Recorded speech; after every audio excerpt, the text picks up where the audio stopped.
వాళ్ళ నాన్న ఆటో నడిపిస్తానని క్రికెటర్ని చేశాడు, కానీ తను ఇండియా టెస్ట్ జెర్సీ వేసుకుని ఆడుతుంటే చూడకుండానే వెళ్ళిపోయాడు.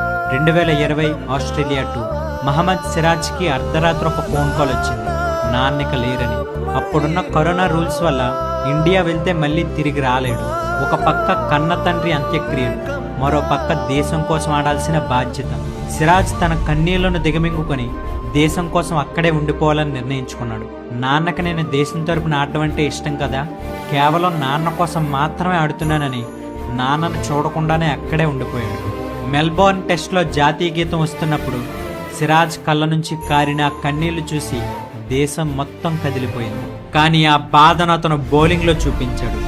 గబ్బా టెస్ట్లో ఆస్ట్రేలియా బ్యాటర్స్ను వణికించి ఏకంగా 5 వికెట్లు తీసి తండ్రికి ఘనమైన నివాళులర్పించాడు.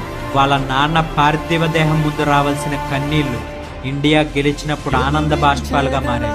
కుటుంబం కంటే దేశమే ఎక్కువ నిరూపించిన మన మియాబాయ్ డెడికేషన్కి ఒక సెల్యూట్. మహమ్మద్ సిరాజ్ ఈ రేంజ్లో సక్సెస్ అవ్వడానికి వాళ్ళ నాన్న కాకుండా వేరే పర్సన్ కూడా ఉన్నారు. అతని పేరు తెలిస్తే కామెంట్ చేయండి.